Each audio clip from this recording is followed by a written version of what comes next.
Okay. फिर bent road से जाने से पहले मैं आपको और इसके सर्कुलर मोशन के कुछ चीजें डिस्कस करना चाहूंगा। देखो, कुछ लोग ये भी करते हैं कि जब कोई टर्न आता है, जब वो टू व्हीलर पे होते हैं उसको बेंड कर देते हैं, ठीक है। अब कार्स को तो अपन नहीं बेंड कर सकते, तो अपन उस केस में रोड को बेंड कर देते हैं, ठीक है। तो मोस्टली हाईवेज पे कार्स चलती हैं, तो वहां पर बेंड किया होता है रोड को। और नॉर्मली जैसे कुछ लोग थोड़ा सा टर्न लेते हैं, बाइक या साइकिल को थोड़ा बेंड कर देते हैं।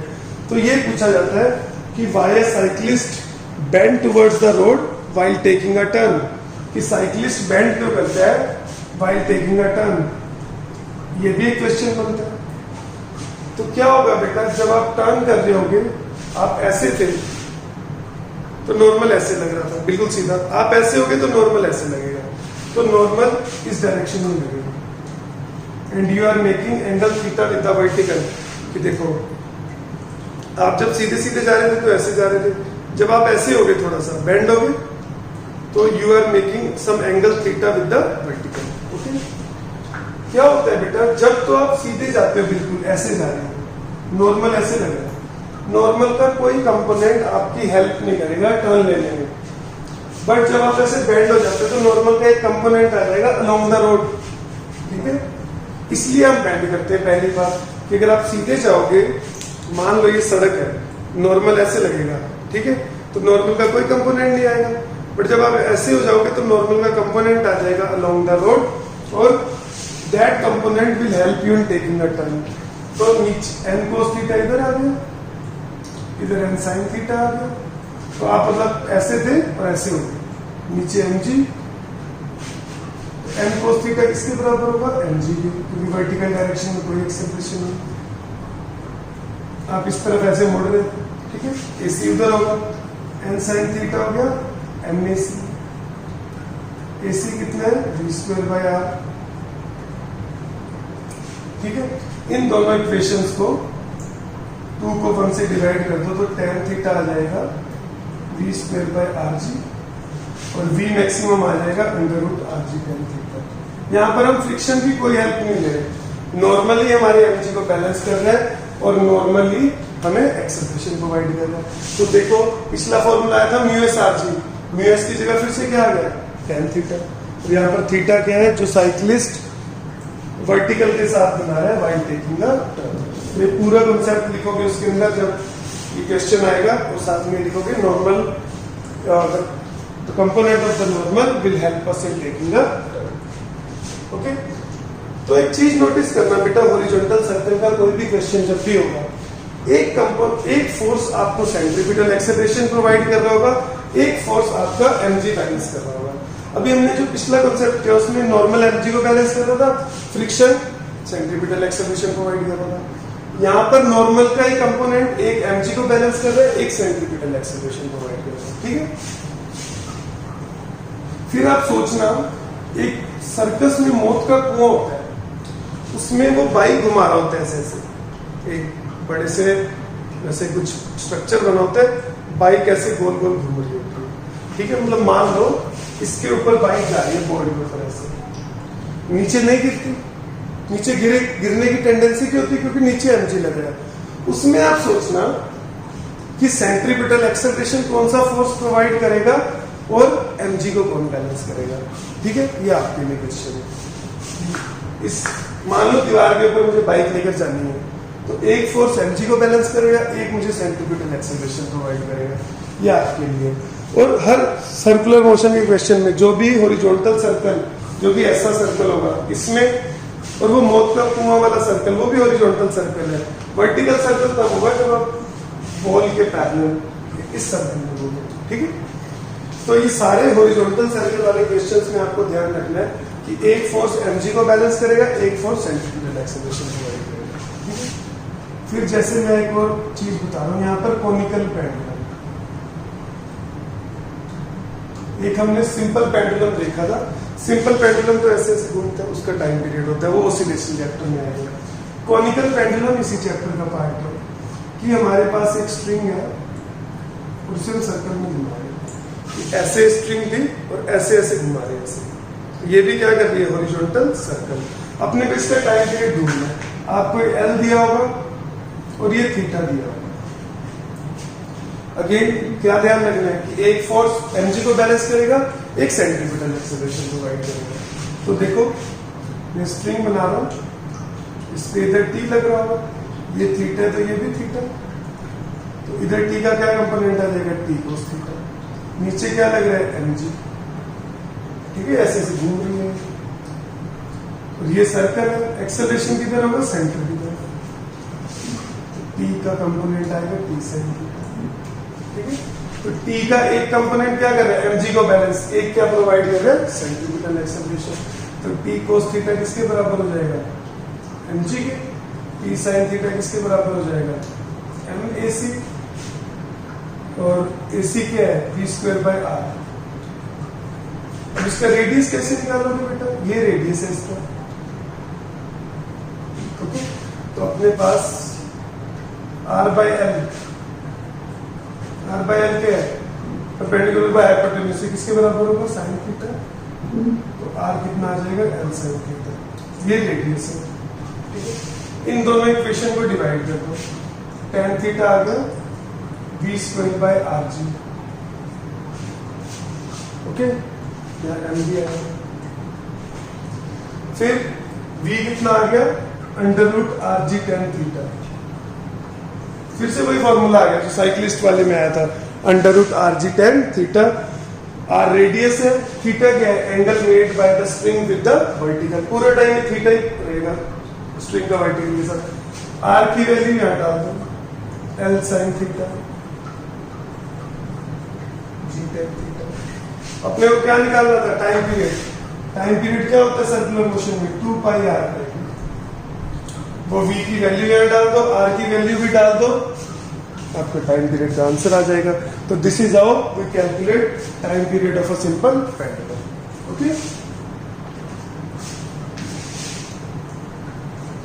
तो बस एक ही चीज इसमें ध्यान रखनी है, कुछ नहीं है कि एक वो फोर्स देखो जो नॉर्मल को बैलेंस करेगा, सॉरी mg को बैलेंस करेगा। एक वो फोर्स देखो जो सेंट्रीपिटल एक्सेलरेशन प्रोवाइड करेगा।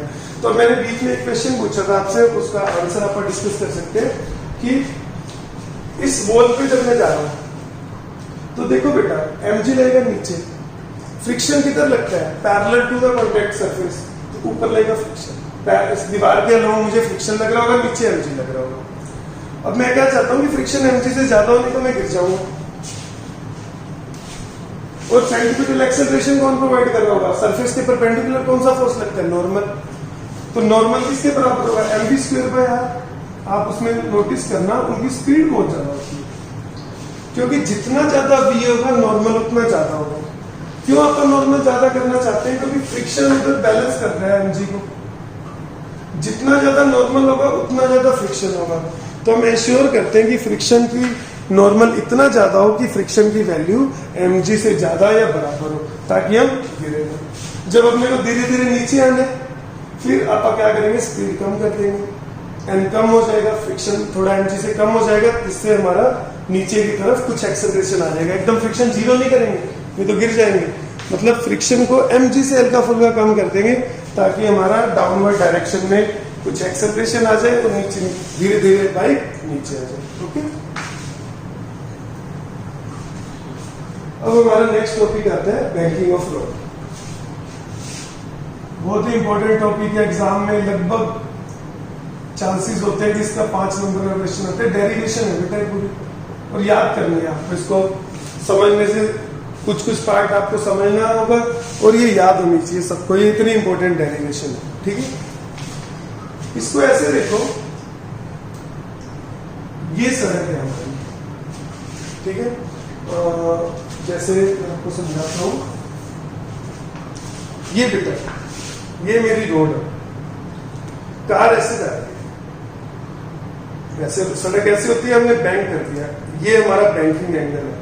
तो आपको सामने से ये व्यू दिख रहा है जो बनाया हुआ है ये, और ये एंगल है, और कार ऐसे जा रही है इनटू द बोर्ड ऐसे। ठीक है, इसको ऐसे समझ लें, थोड़ा बुक में भी डायग्राम देखना क्लियर होगा। तो ये हमारी कार है, ये एंगल थीटा है, कार इनटू द प्लेन जा रही है, नॉर्मल ऐसे लगेगा, mg नीचे लगेगा, ये आपको पता ही है। एक्सेलरेशन हॉरिजॉन्टल डायरेक्शन में होगा।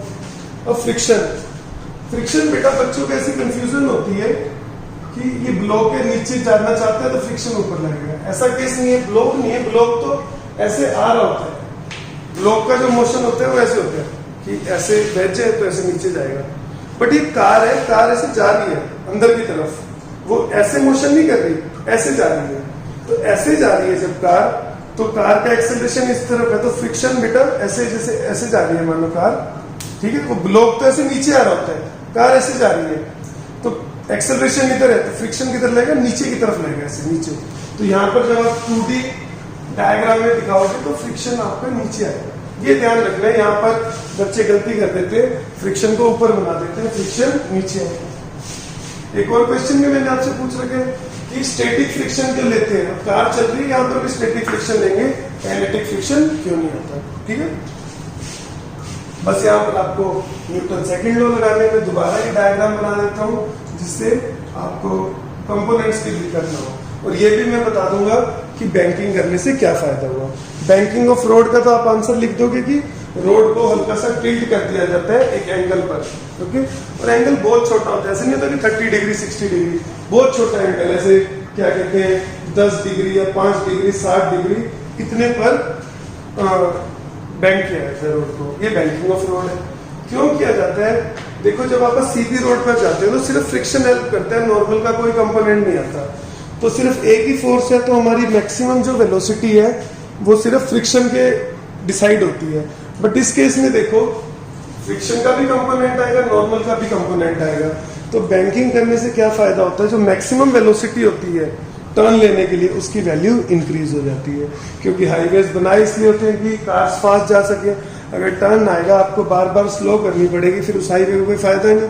तो रोड को बैंक कर दिया जाता है ताकि आप अगर 90-100 की स्पीड पे जा रहे हो तो सेम स्पीड पे आप वो टर्न ले सको, आपकी कार ओवरटर्न ना हो, ठीक है।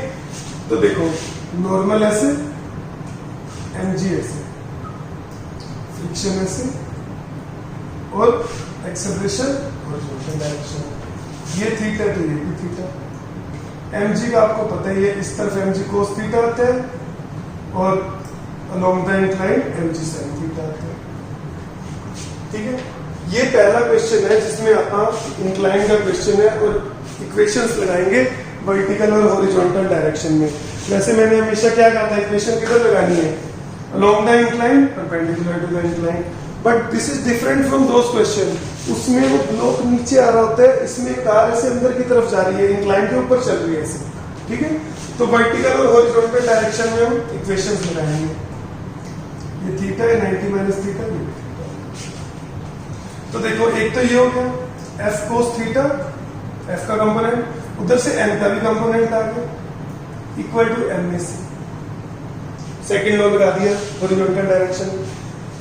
एक्सेलरेशन सिर्फ हॉरिजॉन्टल डायरेक्शन में, वर्टिकल डायरेक्शन में कोई एक्सेलरेशन नहीं। एक्सेलरेशन क्या है, जीरो। तो वर्टिकल डायरेक्शन में फोर्सेस क्या हो जाएंगे, बैलेंस।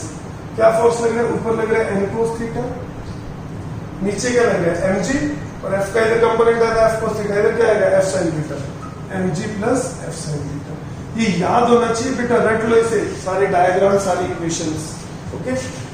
f की मैक्सिमम वैल्यू डालोगे mu s n cos theta plus n sin theta, ac को लिख दो v स्क्वायर बाय r। यहां पर भी f की वैल्यू डाल दो म्यू s n। अब आपके पास बेटा 2 इक्वेशंस है, यहां से n की वैल्यू इस इक्वेशन में डाल दो, ठीक है। इसे पूरा नोट कर लेना, और अब मैं इसे रब कर दूंगा अपनी वीडियो पॉज करके। यहां से n की वैल्यू सेकंड इक्वेशन से फर्स्ट में डाल दो, you will get the value for v। तो वो क्या होगी, मैक्सिमम वैल्यू ऑफ v। तो फॉर्मूला भी याद करना है, बड़ा सा फॉर्मूला आएगा, फॉर्मूला आएगा rg mu s plus tan theta 1 minus mu s, okay. अब बेटा ये मैक्सिमम स्पीड है, it is not advisable, okay, to take the turn at that speed. क्योंकि अगर आप इतनी स्पीड पे टर्न लोगे तो पूरा नॉर्मल भी यूज होगा, फ्रिक्शन भी यूज होगा। नॉर्मल की कोई प्रॉब्लम नहीं है। फ्रिक्शन आप जितना यूज करते हो आपके टायर्स की उतनी ज्यादा वेयरिंग एंड टीयरिंग होती है। ओके, मतलब आप जो गाड़ी के टायर या बाइक के टायर्स हैं, अब कुछ लोग वो गाड़ी के टायर 20,000 किलोमीटर में भी खत्म कर सकते हैं, कुछ लोग उन्हीं टायर्स को 60-70 हजार किलोमीटर चला सकते हैं। अब जो बार बार गाड़ी तेज चलाएगा तो उसे बार बार ब्रेक्स लगानी पड़ेगी। जब हम गाड़ी एक्सेलरेट करती है तब भी फ्रिक्शन लगता है, जब ब्रेक्स लगती है तब भी फ्रिक्शन लगता है। एक तो जो गाड़ी तेज चलाएगा उसे बार बार ब्रेक्स लगानी पड़ेंगी, बार बार फ्रिक्शन यूज होगा, उसके टायर्स जल्दी खराब हो जाएंगे। फिर टर्न के टाइम पे जो आराम से टर्न लेगा उसको शायद नॉर्मली सिर्फ हेल्प कर दे, फ्रिक्शन लगे ही ना, पहले नॉर्मल लगेगा, फ्रिक्शन बाद में आएगा। ठीक है, जो आराम से टर्न लेगा उसको नॉर्मली हेल्प कर देगा, फ्रिक्शन लगेगा नहीं, उसके टायर्स की बेरिंग टेयरिंग कम होगी। बट जो हमेशा टर्न्स पे भी काफी स्पीड कार लेकर जाते हैं उनको फ्रिक्शन की भी जरूरत पड़ेगी और टायर्स की बेरिंग टेयरिंग ज्यादा होगी। तो एक कहा जाता है कि ऑप्टिमम स्पीड कितनी होगी, मैक्सिमम ऑप्टिमाइज्ड स्पीड। ठीक है, optimized speed without wearing and tearing, इसका ये मतलब है कि आप स्पीड भी मैक्सिमम है और आपके कार टायर्स की वेयरिंग टीयरिंग नहीं होगी। मतलब हम फ्रिक्शन ना यूज करें, मतलब हम यूएस को क्या कर दें, जीरो, यूएस को जीरो कर दो तो ये मैक्सिमम ऑप्टिमम स्पीड आ जाएगी √RG10। ओके, तो ये मैक्सिमम स्पीड है on a banked road without wearing and tearing of tyres. तो उसके ऊपर बेस बेटा दो क्वेश्चन है 5.10, 5.11, इन्हें सोल्व करना। एक एग्जांपल 5.12 भी बहुत अच्छा एग्जांपल है लॉज ऑफ मोशन पे, वो भी ट्राई कर लेना। अब आप ये अपना चैप्टर कंप्लीट हो जाता है, आप एनसीईआरटी एक्सरसाइजेस सोल्व कर सकते हो और कुछ असाइनमेंट मैं भेज दूंगा, उनमें से भी आप क्वेश्चन सोल्व करना। ओके, थैंक यू बेटा।